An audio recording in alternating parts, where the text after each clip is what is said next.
सुप्रभात बच्चों। पिछले व्याख्यान में हमने विभिन्न प्रकार के ऊष्मागतिकी प्रक्रमों के बारे में पढ़ा। आज हम देखते हैं ऊष्मा और कार्य की अवधारणा। किसी भी तंत्र तथा उसके परिवेश के मध्य ऊष्मा का विनिमय कई प्रकार से संभव है। इसमें ऊष्मा और कार्य ये प्रमुख इसके स्वरूप हैं। तो देखते हैं ऊष्मा तथा कार्य की अवधारणा। इसमें पहला है ऊष्मा। जब एक तंत्र तथा उसका परिवेश विभिन्न तापों पर स्थिर होते हैं तो उनके मध्य ऊर्जा के विनिमय को स्वरूप को ऊष्मा कहा जाता है। जैसे मान लीजिए यदि कोई तंत्र अपने परिवेश के साथ है और उसका ताप परिवेश से अधिक है तो ऊष्मा का प्रवाह तंत्र से परिवेश में होगा, जिससे तंत्र के ताप में कमी आएगी और परिवेश के ताप में वृद्धि होगी। और यह प्रक्रिया तब तक चलती रहेगी जब तक कि तंत्र और परिवेश दोनों के ताप समान न हो जाएं। यदि तंत्र का ताप परिवेश से कम है तो यह परिवेश से तंत्र को ताप का स्थानांतरण होगा और वह भी तब तक चलता रहेगा जब तक कि दोनों के ताप समान न हो जाएं।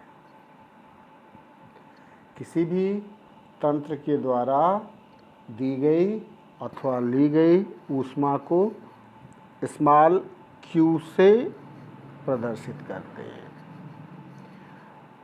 अगर तंत्र अपने परिवेश से ऊष्मा ले रहा है तो इसका मान धनात्मक, और यदि तंत्र परिवेश को ऊष्मा दे रहा है तो उसका मान ऋणात्मक होगा। ऊष्मा को calorie, kilo calorie, joule, kilo joule में व्यक्त कर सकते हैं। अब देखते हैं कार्य। कार्य क्या है? मुख्यतः कार्य तीव्रता और क्षमता कारकों पर निर्भर करता है और इनके गुणनफल के रूप में व्यक्त किया जाता है। जैसे कार्य बराबर तीव्रता कारक गुणे क्षमता कारक। गुरुत्वाकर्षण कार्य बराबर गुरुत्व बल गुणे ऊंचाई में परिवर्तन यानी mgh के बराबर होगा। ऐसे ही विद्युत कार्य अगर लेंगे तो विभवांतर गुणे आवेश यानी E × Q के बराबर होगा। और यदि संकुचन या प्रसार का कार्य देखेंगे तो दाब गुणे आयतन में परिवर्तन यानी P डेल्टा V के बराबर होगा। कोई भी यांत्रिक कार्य अगर हो रहा है तो वह उस समय संपन्न माना जाएगा जबकि किसी बिंदु पर लगाया गया बल बिंदु को बल की दिशा में विस्थापित कर दे। यहाँ देखिए विद्युत कार्य दिया हुआ, विद्युत कार्य बराबर विभवांतर गुणे आवेश यानी E × Q। संकुचन अथवा प्रसार कार्य बराबर दाब गुणे आयतन में परिवर्तन यानी P डेल्टा V के बराबर होगा। यह भी मैंने बता दिया यांत्रिक कार्य उस समय संपन्न माना जाता है जबकि किसी बिंदु पर लगाया गया बल की दिशा में विस्थापित कर दे, यानी कार्य बराबर आरोपित बल गुणे विस्थापन अर्थात W बराबर F × dl या यही बराबर P × एरिया × dl यानी P डेल्टा V। बल F बराबर P दाब गुणे क्षेत्रफल, डेल्टा V यानी आयतन में परिवर्तन बराबर क्षेत्रफल गुणे दूरी में परिवर्तन।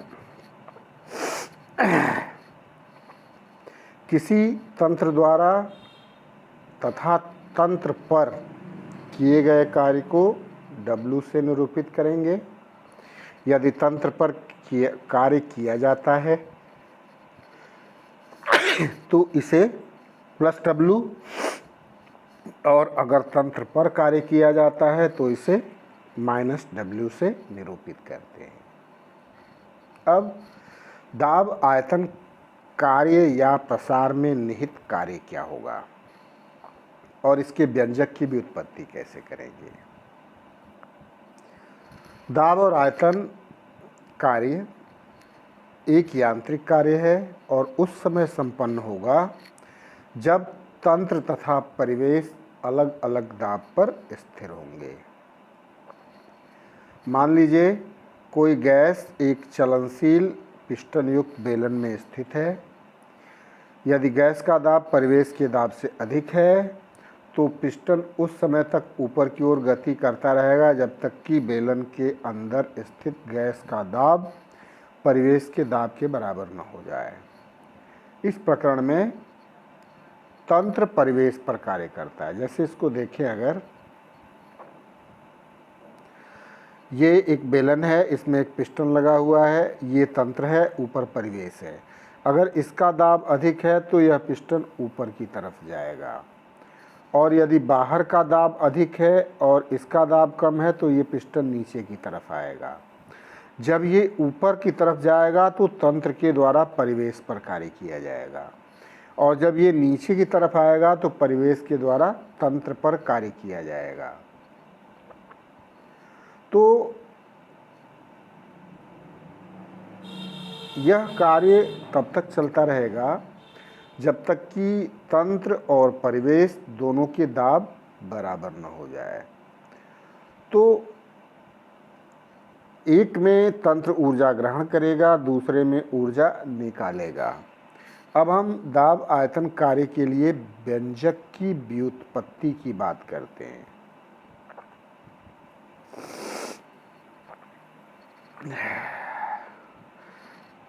यह इस चित्र में दिया हुआ है। गैस एक चलनशील पिस्टन युक्त बेलन में स्थित है। माना कि बेलन में स्थित गैस का आयतन V तथा पिस्टन के अनुप्रस्थ काट का क्षेत्रफल A है। मान लिया कि पिस्टन द्वारा बाहरी दाब P को आरोपित करने पर पिस्टन एक सूक्ष्म दूरी dl में विस्थापित होता है। इसलिए आयतन में परिवर्तन dV = A×dl। चूँकि दाब बराबर बल बटे क्षेत्रफल, पिस्टन पर आरोपित बल बराबर P×A।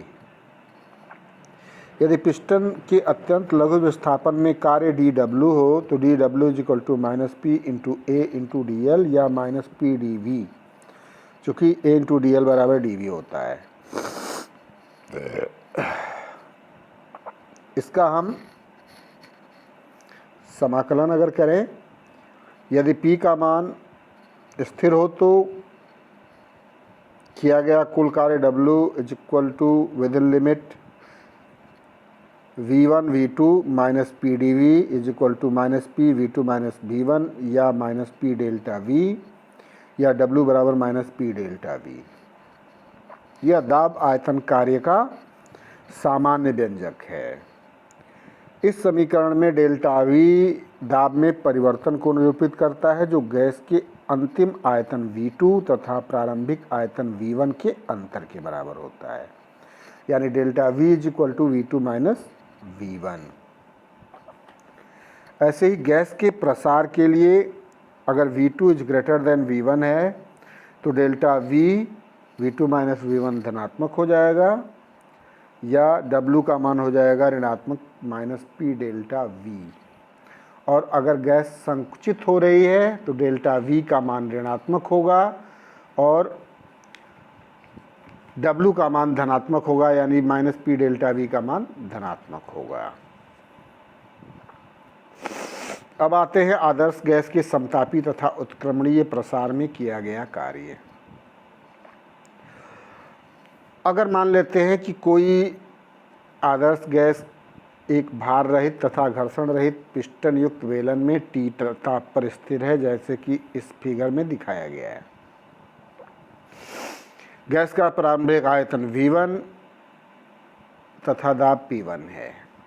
अब गैस में स्थिर ताप पर उत्क्रमणीय प्रसार होगा, जिससे आयतन V1 से V2 हो जाएगा।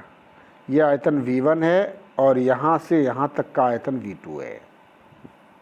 यहाँ दिखा सकते हैं, इतना ये आयतन V1 है और यहाँ से इसका प्रसार हुआ, ये V2 हो गया।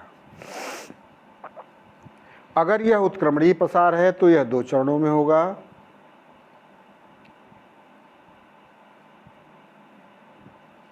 यानी 2 चरणों नहीं, अत्यंत सूक्ष्म पदों में होगा। मान लेते हैं प्रारंभ में गैस का दाब P बाह्य दाब P डैश के बराबर है तथा पिस्टन स्थिर है, मतलब पिस्टन यहाँ पे है। अब P डैश अनंत अल्प मात्रा में dP से कम है, जिससे गैस में प्रसार होगा और dl दूरी तय करेगा। ये dl दूरी है, इतना दूरी तय कर लिया स्वतः इसने। dP के अनंत छोटे होने के कारण P डैश को गैस के दाब के बराबर माना जाता है। यानी इधर आइए, P is equal to P gas बराबर P। इस अत्यंत छोटे चरण में गैस द्वारा किया गया कार्य dW बराबर होगा minus P into A into DL, यानी minus P delta V। A piston का अनुप्रस्थ काट का क्षेत्रफल है तथा dV एक अत्यंत छोटे चरण में गैस के आयतन में होने वाली वृद्धि है। गैस के आयतन V1 से V2 में समतापीय उत्क्रमणीय प्रसार में किया गया कार्य समाकलन द्वारा ज्ञात कर सकते हैं। W reversible is equal to minus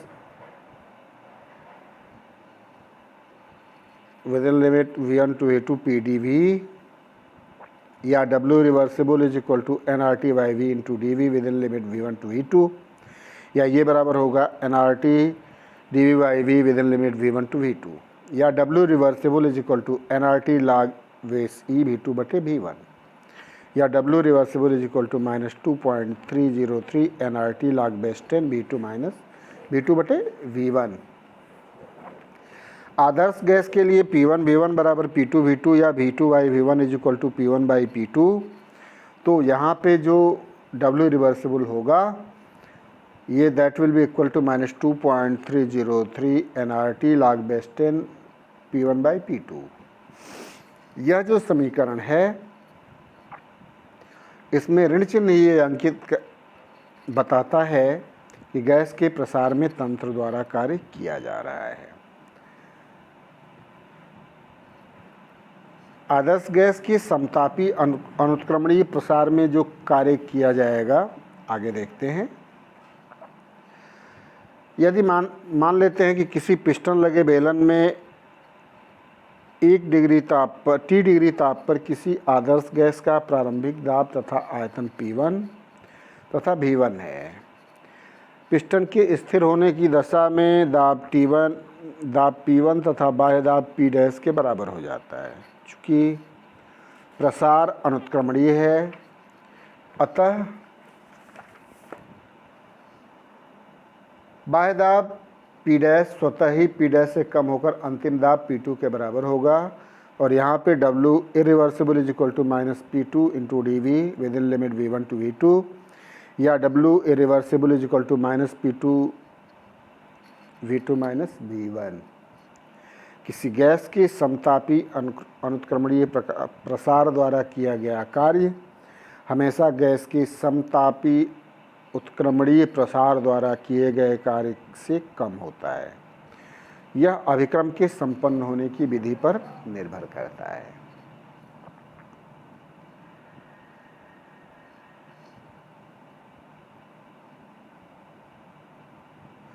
यह अवस्था फलन नहीं है।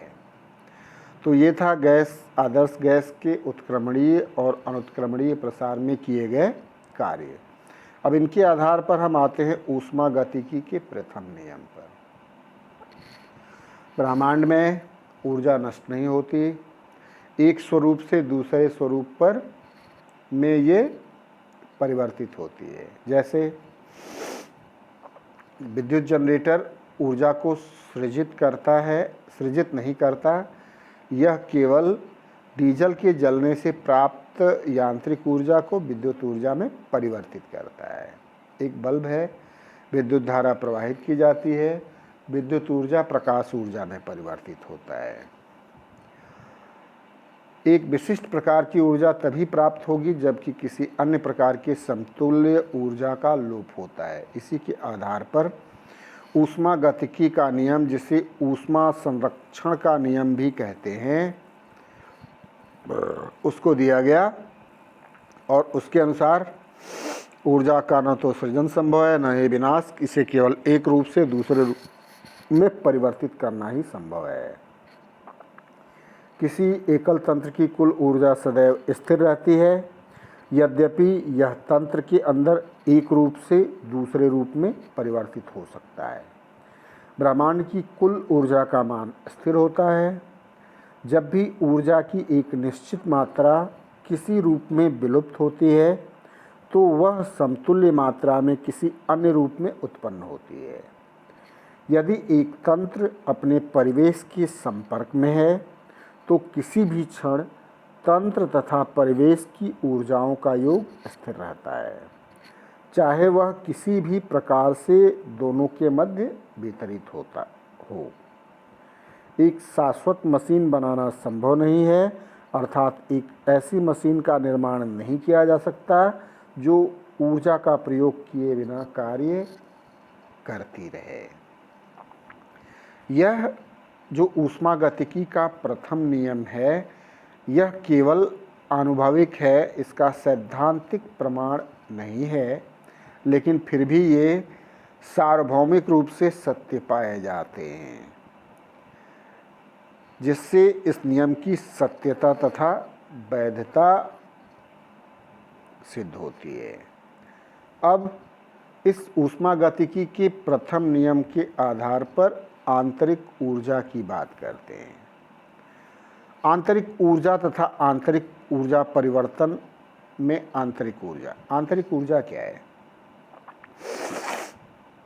किसी भी पदार्थ के पास संक्रमण ऊर्जा, घूर्णन ऊर्जा, दोलन ऊर्जा, इलेक्ट्रॉनिक ऊर्जा, नाभिकीय ऊर्जा, आणविक अन्योन्य ऊर्जा, बहुत प्रकार की ऊर्जाएं हो सकती हैं और इन बहुत प्रकार की ऊर्जाओं का योग ही उसकी आंतरिक ऊर्जा है।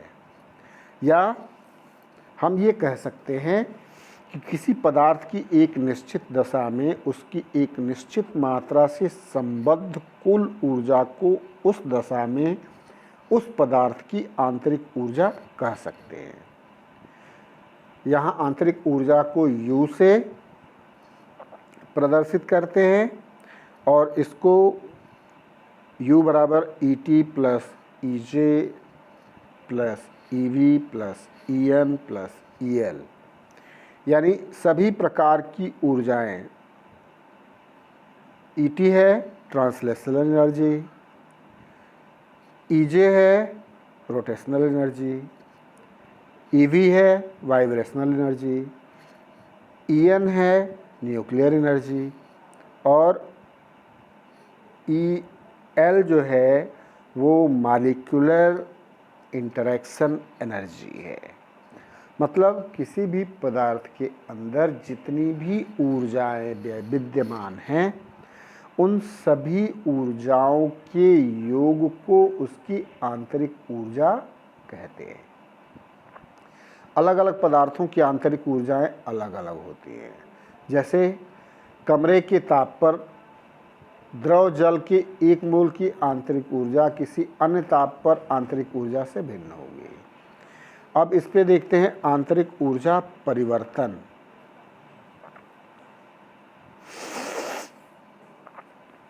आंतरिक ऊर्जा एक अवस्था फलन है और यह अंतिम तथा प्रारंभिक अवस्थाओं में तंत्र की आंतरिक ऊर्जाओं के अंतर को ही व्यक्त करती है।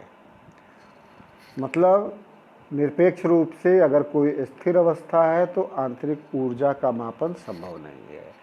जब वह एक अवस्था से दूसरी अवस्था में जाती है तो दूसरी अवस्था माइनस पहली अवस्था का जो अंतर होगा उसको हम कहेंगे तंत्र की आंतरिक ऊर्जा परिवर्तन। जैसे अगर कोई रासायनिक अभिक्रिया हो रही है तो अभिक्रिया के पूर्व तंत्र की आंतरिक ऊर्जा अभिक्रिया के पश्चात आंतरिक ऊर्जाओं से भिन्न होती है, क्योंकि उत्पादों के अणुओं की प्रकृति अभिकारक अणुओं से सर्वदा भिन्न होती है। तो वहाँ पर जो आंतरिक ऊर्जा परिवर्तन होता है delta U is equal to U उत्पाद माइनस यू अभिकारक कर लेते हैं, या U P minus U R कर लेंगे।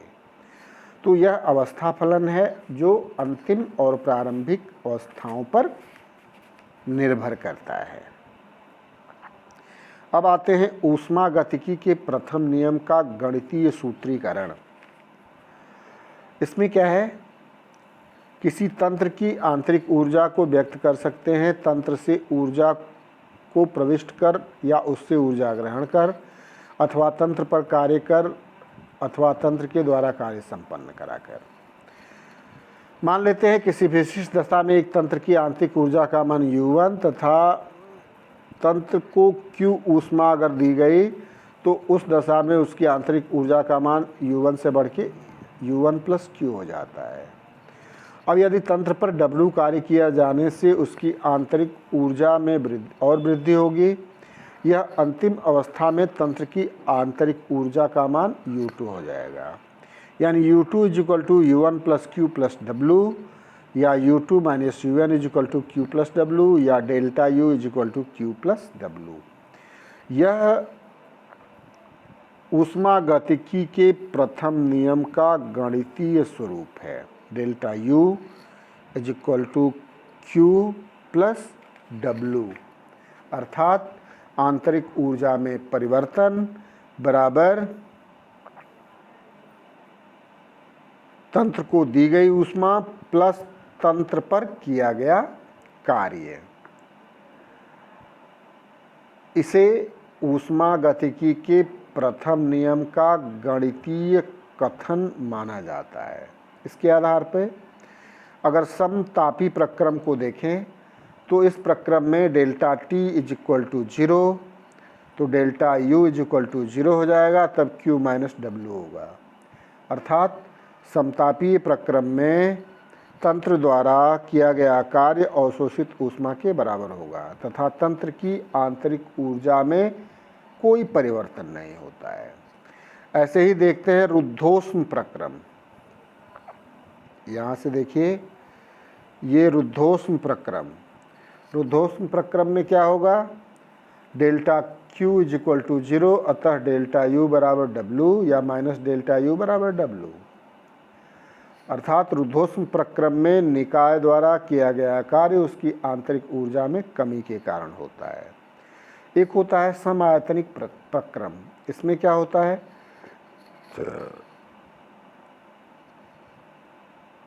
यदि तंत्र द्वारा किया गया कार्य प्रसार में निहित कार्य है तो W = -P डेल्टा V, या delta U = Q - P delta V, या Q = delta U + P delta V। अगर डेल्टा V 0 है तो QV = डेल्टा U होगा। अर्थात स्थिर आयतन पर संपन्न होने वाले किसी प्रक्रम में अवशोषित ऊष्मा तथा उत्सर्जित ऊष्मा का मान माप सकते हैं। एक होता है समदाबी प्रक्रम। डेल्टा P स्थिर रखते हैं तो उस दशा में क्या होगा, डेल्टा U = QP - W, यानी QP - P डेल्टा V = 0, या QP = delta U + P delta V बराबर U2 - U1 + PV2 - PV1, या QP = U2 + PV2 - U1 + PV1, या H2 - H1, या डेल्टा H। ऐसे ही अगर चक्रीय प्रक्रम देखें तो इस चक्रीय प्रक्रम में निकाय के द्वारा अपनी पूर्व की अवस्था प्राप्त कर लेते हैं, यानी delta U is equal to 0, then Q is equal to minus W, अर्थात दी गई ऊष्मा निकाय द्वारा कार्य करने में ही प्रयुक्त हो जाती है। अब आते हैं एंथैल्पी तथा एंथैल्पी परिवर्तन। अधिकांश अभिक्रियाएं स्थिर दाब पर कराई जाती हैं। जब अभिक्रिया को स्थिर दाब पर संपन्न किया जाता है तो प्रायः तंत्र के आयतन में वृद्धि होती है। आयतन में परिवर्तन होने पर या तो तंत्र परिवेश पर कार्य करता है या परिवेश तंत्र पर। अतः स्थिर दाब पर संपन्न होने वाले प्रक्रमों में निहित ऊष्मा परिवर्तनों को डेल्टा यू द्वारा मापना संभव नहीं है। इनके अध्ययन के लिए ऊष्मागतिकीय फलन की कल्पना की गई और उसको कहा गया एंथैल्पी, और ये कहा गया कि किन्हीं निर्दिष्ट दशाओं में एक तंत्र की आंतरिक ऊर्जा तथा दाब आयतन ऊर्जा की कुल योग को तंत्र की एंथैल्पी कहते हैं, यानी H is equal to U plus P delta V, जहाँ U आंतरिक ऊर्जा, P दाब और V आयतन को व्यक्त करते हैं। एंथैल्पी भी एक अवस्था फलन है जो किसी भी तंत्र की अंतिम और प्रारंभिक अवस्थाओं पर निर्भर करता है, यानी delta H is equal to H final minus H initial. अब इसके लिए स्थिर ताप तथा स्थिर दाब पर संपन्न होने वाली एक रासायनिक अभिक्रियाओं में निहित एंथैल्पी परिवर्तन उत्पादों तथा अभिकारकों की एंथैल्पी के अंतर के बराबर मान सकते हैं, यानी delta H is equal to delta H उत्पाद माइनस H अभिकारक, यानी HP माइनस HR, जहाँ पे HP और HR क्रमशः उत्पादों और अभिकारकों की एंथैल्पी को व्यक्त करते हैं। अब चूंकि delta H is equal to delta U plus delta P V या delta H is equal to U plus P delta V plus V delta P, और यदि दाब स्थिर है तो वी डेल्टा पी का मान 0 हो जाएगा, और उस स्थिति में delta H is equal to delta U plus P delta V. चूँकि ऊष्मागतिकी का प्रथम नियम ये कहता है delta U is equal to Q plus W, और प्रसार में अगर कार्य निहित है तो W is equal to minus P delta V, तो उस स्थिति में delta H is equal to Q minus P delta V या delta H is equal to Q minus P delta V plus P delta V बराबर Q, delta H is equal to Q P. अर्थात इससे स्पष्ट है कि enthalpy परिवर्तन उस प्रक्रम में निहित ऊष्मा के बराबर होता है, अर्थात डेल्टा H को स्थिर दाब पर संपन्न होने वाले किसी प्रक्रम में निहित अवशोषित अथवा उत्सर्जित ऊष्मा के माप को माना जाता है। अब लास्ट है डेल्टा H और डेल्टा U में संबंध। चूँकि डेल्टा H बराबर delta U plus P delta V, यहाँ पे अलग अलग गैसीय उत्पादों के लिए P V A is equal to N A into R T, P V B is equal to N B into R T, यानी P V A minus P V B minus P V A is equal to N B R T minus N A R T, यानी P delta V is equal to minus N delta N R T, जहाँ पर delta N गैसीय उत्पादों तथा गैसीय अभिकारकों की मोलों की संख्या के अंतर को निरूपित करता है, अर्थात delta N is equal to sigma N गैसीय उत्पाद माइनस सिग्मा एन गैसीय अभिकारक। तो उस दशा में डेल्टा H बराबर delta U plus delta N R T होगा।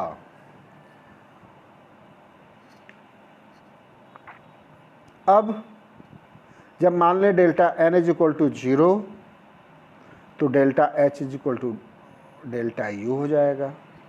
यदि डेल्टा N का मान धनात्मक है तब delta H is lower than delta U होगा।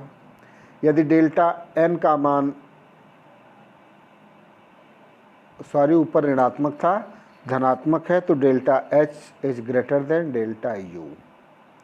डेल्टा H स्थिर दाब पर ऊष्मा परिवर्तन QP तथा डेल्टा U स्थिर आयतन पर ऊष्मा परिवर्तन QV को मापते हैं। अर्थात QP is equal to QV plus delta nRT। ये है डेल्टा H और डेल्टा U में संबंध। तो ये था ऊष्मागतिकी का प्रथम नियम, और उस प्रथम नियम के आधार पर आंतरिक ऊर्जा और एंथैल्पी की व्याख्या तथा आंतरिक ऊर्जा और एंथैल्पी में संबंध। अब कल हम देखेंगे ऊष्मागतिकी के प्रथम नियम की सीमा और द्वितीय नियम की आवश्यकता। आज के लिए इतना ही। धन्यवाद।